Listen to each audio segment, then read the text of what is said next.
représentante de la clinique juridique Profil de la faculté de droit de l'Université de Montréal. Je représente la doyenne, Madame France Houle. Pour ceux qui la connaissent, France a toujours été très attachée aux questions d'immigration et de réfugiés. La clinique juridique Profil est née d'une rencontre entre une professionnelle du droit, France Houle, et une jeune immigrante, ancienne avocate en Europe, moi-même.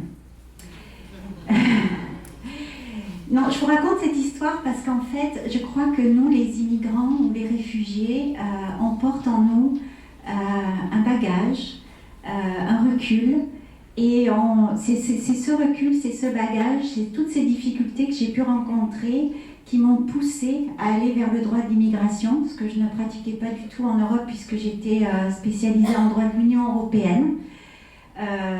J'avais quand même pratiqué dans le domaine de la mobilité professionnelle, notamment pour les avocats, la libre circulation et la liberté de prestation et la liberté d'établissement des avocats en Europe. Donc j'avais une certaine affinité pour ces questions-là, peut-être pour ça aussi que j'ai voyagé dans ma vie.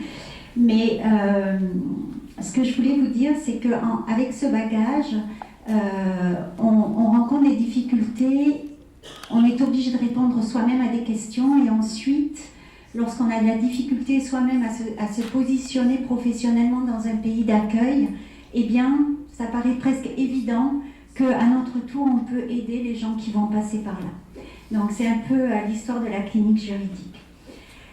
Je vais vous présenter brièvement les missions de notre clinique.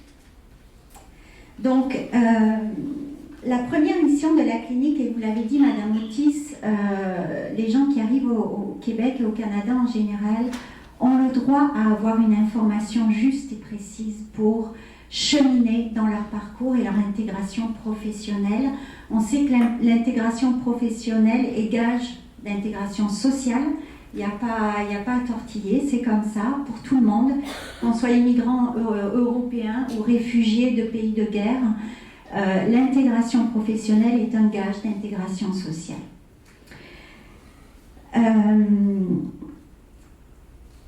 Donc, à la clinique, je vais superviser des étudiants qui sont en 3e année de droit et qui ont une certaine sensibilité pour les questions de mobilité et d'immigration. D'accord ? Ils s'inscrivent à la clinique, pour eux c'est une activité pratique, une activité qui est créditée. Ils vont donc avoir des apprentissages d'habileté professionnelle, futurs conseillers ou avocats. Et dans ce contexte-là, on va recevoir des immigrants, ou des professionnels immigrants ou des réfugiés qui ont pour ambition d'intégrer une profession réglementée au Québec, donc un ordre professionnel. Et la première mission de la clinique va être de les accueillir, de les écouter. Donc c'est un service personnalisé. Les étudiants, dans ce contexte-là, jouent le jeu. Ils sont soumis au secret professionnel. Ils vont élaborer un mandat avec des questions que leur pose l'immigrant professionnel et le réfugié. Et 2 semaines après avoir fait des recherches, posé des questions, travaillé en équipe, etc., ils vont apporter des réponses précises et claires sur la réglementation juridique, mais aussi sur le parcours, le cheminement. Alors, ce dont on se rend compte, c'est que les gens ne savent pas. Ils arrivent et ils ne savent pas. Ils ne se sont pas renseignés en amont.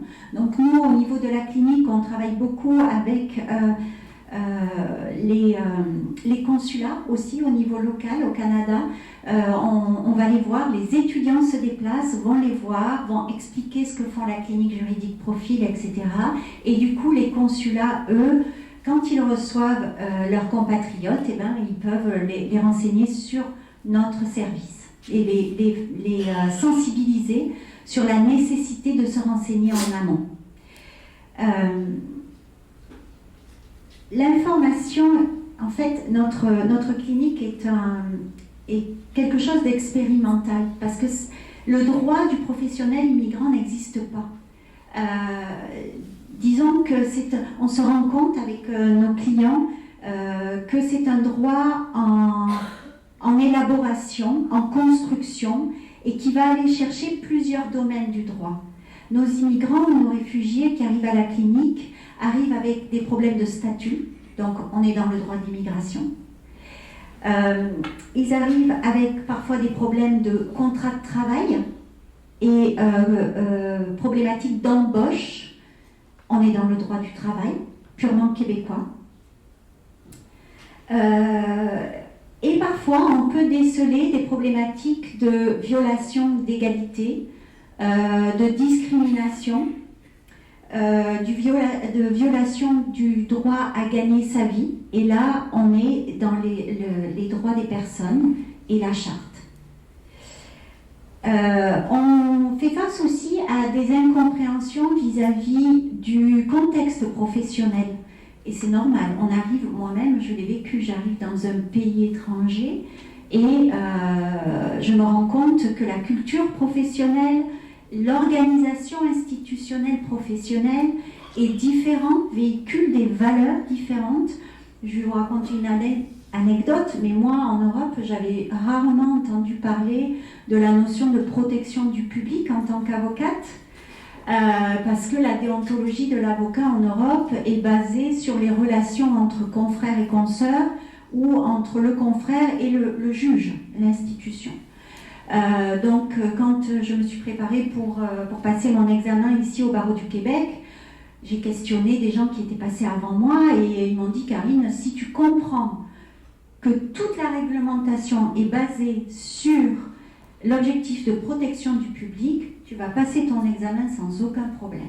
Et effectivement, j'ai compris ça en amont et du coup, ça m'a permis d'appréhender et de comprendre la matière dans une certaine philosophie, dans un contexte culturel, professionnel, pour lequel j'avais aucune idée de ça. Donc dites-vous bien que les gens qui arrivent, les réfugiés, les immigrants, n'ont pas cette connaissance-là de base d'un contexte. Donc à la clinique, on s'attelle également à leur donner ces éléments-là de compréhension pour éviter des nœuds, des frustrations et se dire que cette assimilation-là de la culture locale fait partie de l'intégration aussi. Voilà. Alors, tout à l'heure, M. Ringuet, vous parliez de l'évaluation comparative du MIFI aujourd'hui. On se pose aussi la question à la clinique, on est souvent confronté à des évaluations comparatives de diplômes et finalement cette évaluation comparative, quel impact peut-elle avoir? A-t-elle une valeur quelconque? Vous savez aussi bien que moi que non.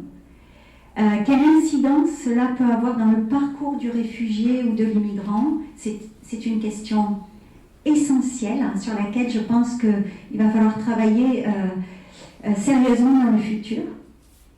Donc c'est grâce à ce terrain de cas pratiques concrets, ce terreau que nous avons à la clinique, que nous pouvons vraiment mettre le doigt sur des problématiques concrètes, des lacunes, mais aussi des richesses vers lesquelles nous allons guider les professionnels immigrants ou les réfugiés.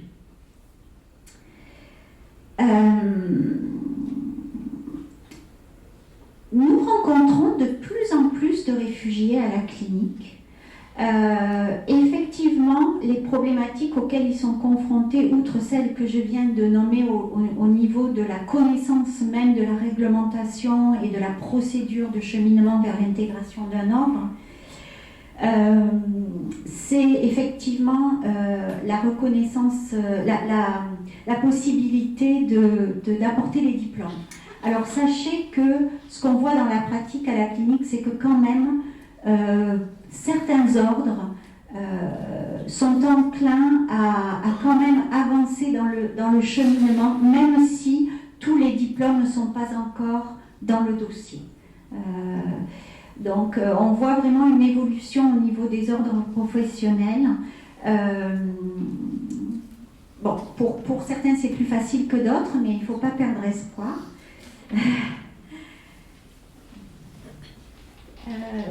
C'est plus facile aussi, on voit que c'est plus facile pour les réfugiés qui sont déjà acceptés parce que il faut dire que la procédure devant l'ordre est coûteuse et lorsqu'ils sont acceptés, eh bien, ils paient des frais moins élevés. Donc ça, c'est aussi une réalité.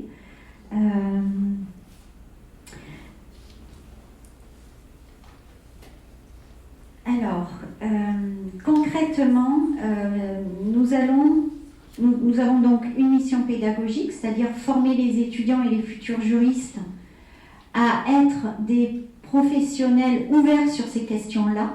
Donc les cohortes de droit qui sortent de la faculté de l'Université de Montréal, les étudiants qui ont fait le parcours en clinique juridique sont sensibilisés à la question de l'intégration professionnelle des immigrants et des réfugiés. C'est une première au Québec.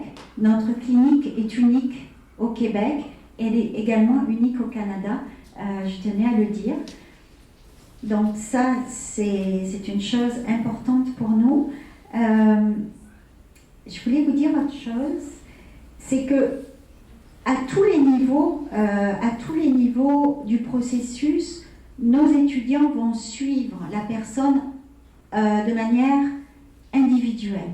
Donc, ça le service est gratuit, c'est très important de vous le dire aussi. C'est un service gratuit puisque moi j'œuvre en tant que chargée de cours de la faculté de droit et que les étudiants, eux, sont dans leur parcours. Donc voilà.